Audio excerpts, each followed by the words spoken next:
அஸ்ஸலாமு அலைக்கும் வரஹ்மத்துல்லாஹி வபரகாத்து. நம்ம வாழ்க்கையில் சில விஷயங்களை நம்ம இழந்திருப்போம்.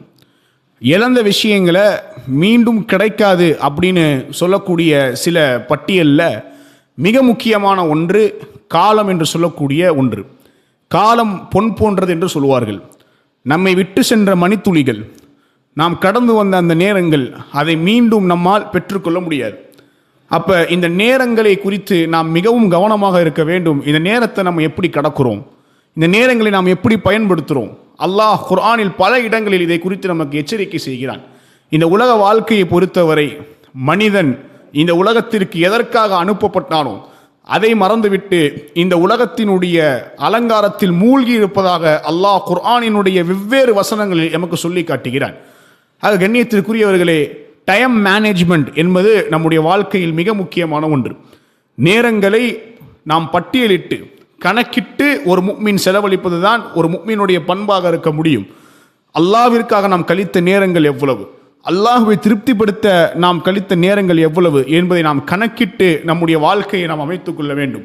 ஏனென்றால் நாளை ஒரு மனிதன் கபரில் வைக்கப்படுவதற்கு பிறகு அவன் அல்லாஹ்விடத்தில் புலம்புவதை அல்லாஹ் குர்ஆனில் பேசுகிறான். அவன் சொல்வான், ரப்பிர்ஜிஊன், இறைவா என்னை மீண்டும் அனுப்பு, லஅல்லி அஅமலு ஸாலிஹன் ஃபீமா தரக்த், நான் எந்த அமலை இந்த உலக வாழ்க்கையில் எனக்கு நேரம் இருந்தும் மணித்துளிகள் இருந்தும் நீ கொடுத்த காலம் இருந்தும் எதை நான் செய்யாமல் இருந்தேனோ அந்த நல்ல அமல்களை நான் செய்துவிட்டு மீண்டும் உன் இடத்தில் வந்து விடுகிறேன் என்று அந்த மனிதன் அல்லாஹ்விடத்தில் அவகாசம் கேட்பான்.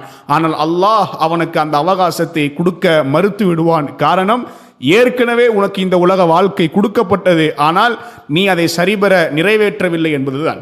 கண்ணியத்திற்குரியவர்களே, மரணம் நம்மை எப்போ வந்து அடையும் என்று தெரியாது. அல்லாஹ் கொடுத்த இந்த உலக வாழ்க்கையை சிறந்த முறையில் கழிக்க வேண்டும் என்பதே ஒரு முஃமினுடைய குறிக்கோளாக இருக்க வேண்டும்.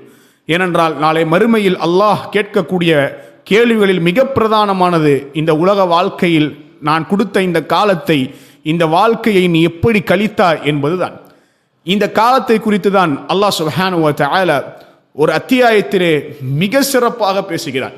இந்த அத்தியாயத்தை நீங்களும் படிச்சிருப்பீங்க, நீங்களும் மனனம் செய்திருப்பீர்கள். இன்னும் பள்ளிவாசல்களில் தொழுகையில் நீங்கள் இந்த வசனத்தை செவியேற்று இருப்பீர்கள். ஆனால் இந்த வசனம் சொல்லக்கூடிய ஆழத்தை நாம் புரிந்தோமா என்றால் இல்லை. அந்த சூறாவை பற்றி தான் நாம் இன்றைய காணொளியில் பார்க்க இருக்கிறோம். கண்ணியத்திற்குரியவர்களே, குர்ஆனினுடைய சிறிய சூறாக்கள், அந்த சிறிய சூறாக்களில் மிக முக்கியமான ஒன்று சூரத்துல் அஸ்ர் என்று சொல்லக்கூடிய ஒரு சூறா. குர்ஆனினுடைய 103வது அத்தியாயம். இந்த அத்தியாயத்தினுடைய சிறப்பை நாம் உணர்ந்தால், இந்த அத்தியாயத்தினுடைய மகத்துவத்தை நாம் உணர்ந்தால், இந்த அத்தியாயத்தை நாம் ஆழமாக சிந்தித்தால் நம்முடைய வாழ்க்கையில் இது மாற்றங்களை ஏற்படுத்தும்.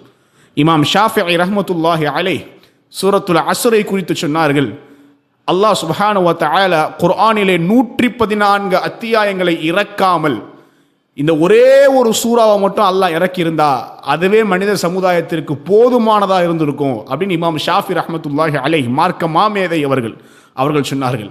இப்போ எந்த அளவிற்கு இந்த சூறாவில் ஆழம் இருக்கிறது என்பதை நாம் படித்து புரிந்து கொள்ள வேண்டும். அதே நேரத்தில் சஹாபாக்கள் ஒருவர் பரஸ்பரம் சந்தித்து கொண்டு போது அவர்களுடைய சந்திப்பை அவர்கள் நிறைவு செய்யும் பொழுது இந்த சூறாவை ஓதிதான் பிரிவார்கள் என்பதையும் நாம் குர்ஆனினுடைய தஃப்சீர்களில் பார்க்கிறோம். இந்த சூரா சொல்லக்கூடிய படிப்பினை என்ன? வாருங்கள் உள்ளே செல்வோம். அல்லாஹ் ஆரம்பம் செய்கிறான், பிஸ்மில்லாஹிர் ரஹ்மானிர் ரஹீம், அளவற்ற அருளாளனும் நிகரற்ற அன்புடையனுமாகிய அல்லாஹ்வின் பெயரால் ஆரம்பம் செய்கிறேன். வல் அஸ்ர், அல்லாஹ் தொடங்குகிறான் காலத்தின் மீது சத்தியமிட்டு. அன்பிற்கினியவர்களே, சிறிய சூறாக்களில் பல சூறாக்களில் அல்லாஹ் சத்தியத்தோடு தொடங்குவான். நீங்கள் குர்ஆனினுடைய இறுதி பாகத்தை பார்த்தால், ஜுசுவை நீங்கள் பார்த்தால், இறுதி ஜுசுவை நீங்கள் பார்த்தால், பல சூறாக்களில் அல்லாஹ் வல் அஸ்ர் வல் ஃபஜ்ர் வத்தீனி வஷம்சி என்று அல்லாஹ் பொருட்களின் மீது, அல்லாஹ் படைத்த அந்த பொருட்களின் மீது அவன் சத்தியமிட்டு ஆரம்பிப்பதை நாம் பார்க்கிறோம். இந்த சத்தியம் ஏன்? அல்லாஹ் ஏதோ நமக்கு முக்கியமான ஒரு செய்தியை சொல்ல வருகிறான் என்பதை உறுதிப்பட உணர்த்துவதற்காகவே இந்த சத்தியம். அல்லாஹ் சொல்கிறான், வல் அஸ்ர், காலத்தின் மீது சத்தியமாக, இன்னல் இன்சான லஃபீ குஸ்ர், மனிதன் நஷ்டத்தில் இருக்கிறான். ஏன் மனிதன் நஷ்டத்தில் இருக்கிறான்? மனிதன் அல்லாஹ் கொடுத்த இந்த காலங்களை, நேரங்களை சரியாக பயன்படுத்துவதில்லை. அல்லாஹ்வை திருப்திப்படுத்துவதற்காக அவன் பயன்படுத்துவதில்லை. இந்த உலக வாழ்க்கையில் அவன் மூழ்கி அல்லாஹ்வை மறந்து விடுகிறான். அல்லாஹ்விற்காக அழைப்பு தரும் பொழுது அந்த அழைப்பை மறுத்து இந்த உலக வாழ்க்கையில் மூழ்கியிருக்கிறான் என்பதை அல்லாஹ் சொல்கிறான். நிச்சயமாக இந்த இடத்தில் நாம் அரபு இலக்கணத்தை கவனித்தால் இன்ன என்கின்ற இந்த சொல் உறுதியாக ஒரு விஷயத்தை சொல்வதற்கு பயன்படுத்தக்கூடிய ஒரு சொல். ஏற்கனவே அல்லாஹ் முதல் வசனத்திலே சத்தியத்தோடு ஆரம்பித்து விட்டு இன்ன என்று மீண்டும் அல்லாஹ் தொடங்குகிறான். நிச்சயமாக எந்த சந்தேகமும் இல்லாமல் மனிதன் நஷ்டத்தில் இருக்கிறான் என்று அல்லாஹ் சொல்கிறான் என்று சொல்லிவிட்டு 4 அம்சங்களை, இந்த 4 அம்சங்கள் யாருடைய வாழ்க்கையில் இருக்கிறதோ இவர்களை தவிர என்று அல்லாஹ் இந்த சூராவை முடிக்கிறான். அந்த 4 அம்சங்கள் என்ன? இல்லல்லதீன ஆமனு, ஈமான் கொண்டவர்கள், அல்லாஹுவையும் அல்லாஹுடைய தூதரையும் மறுமை நாளையும் அல்லாஹ் எதையெல்லாம் நம்பிக்கை கொள்ள சொன்னானோ, எதன் மீதெல்லாம் நீங்கள் ஈமான் கொள்ள வேண்டும் என்று சொன்னானோ அதன் மீது அவர்கள் ஈமான் கொண்டார்களே அவர்களை தவிர, வஅமிலுஸ் ஸாலிஹாத், நல்ல அமல்களை செய்யக்கூடியவர்கள். ஈமான் என்பது வெறுமனே அல்லாஹுவை மனதால் நம்புவது மட்டுமல்ல, செயல்களால் நல்ல அமல்களில் வெளிப்படுத்துவதும் ஈமான் தான். ஈமானினுடைய அடையாளம் தான் அது. வஅமிலுஸ் ஸாலிஹாத், அல்லாஹுவை நம்பிக்கை கொள்வார்கள், அல்லாஹ் சொன்ன எல்லா விடயங்களையும் நம்பிக்கை கொள்வார்கள். அதே நேரத்தில் அந்த நம்பிக்கையின் வெளிப்பாடாக அவர்கள் நல்ல அமல்களை செய்வார்கள். வதவாஸவ் பில் ஹக், சத்தியத்தை கொண்டு ஒருவர் உபதேசம் செய்வார்கள். எதை அவர்கள் ஈமான் கொண்டார்களோ, எதை அவர்கள் நம்பினார்களோ, எதை அவர்கள் செயல்படுத்தினார்களோ, எந்த சத்தியம் அவர்களுக்கு வந்தடைந்ததோ அந்த சத்தியத்தை பிறருக்கு அவர்கள் எடுத்துச் சொல்வார்கள். வதவாஸவ் பிஸ் ஸப்ர், பொறுமையை கொண்டு உபதேசம் செய்வார்கள். ஏன்? அல்லாஹ்விற்கு மிக பிடித்த தன்மைகளில் ஒன்று அஸ்ஸப்ர். இன்னல்லாஹ மஅஸ் ஸாபிரீன், அல்லாஹ் பொறுமையாளர்களோடு இருக்கிறான். ஒரு துன்பம் வரும்பொழுது, ஒரு கஷ்டம் வரும்பொழுது, ஒரு பிரச்சனை வரும்பொழுது அல்லாஹ்வின் மீது உறுதியாக சார்ந்திருந்து பொறுமையை மேற்கொண்டவர்களை அல்லாஹ் நேசிக்கிறான். அந்த பொறுமையை யார் ஒருவருக்கு ஒருவர் உபதேசம் செய்வார்களோ என்று அல்லாஹ் இந்த சூராவை முடிக்கிறான். யோசித்து பாருங்கள் அன்பிற்கினியவர்களே, 3 வசனம் தான், மிக சுருக்கமான ஒரு சூரா தான். ஆனால் எவ்வளவு ஆழத்தை அல்லாஹ் வைத்திருக்கிறான் பாருங்க. இந்த 4 தன்மைகள் இருந்து விட்டாலே அவனுடைய முழு வாழ்க்கையும் நிறைவு பெற்று விடுகிறது. ஒரு மனிதனுடைய உலக வெற்றிக்கும் மறுமை வெற்றிக்கும் தேவை ஈமான். அது அவனிடத்தில் இருந்து விட்டால், அதற்கு பிறகு அந்த ஈமானை அவன் நல்ல அமல்களில் அவன் வெளிப்படுத்தி விட்டால், சத்தியத்தில் உறுதியாக இருந்து பிறருக்கு அந்த சத்தியத்தை அவன் எடுத்துரைத்து விட்டால், கஷ்டங்கள் வரும் பொழுது அவன் பொறுமை காத்து விட்டால், இந்த 4 தன்மைகள் ஒரு மனிதனுடைய முழு நோக்கத்தையும் அது பரிபூர்ணமாக்கி விடுகிறது.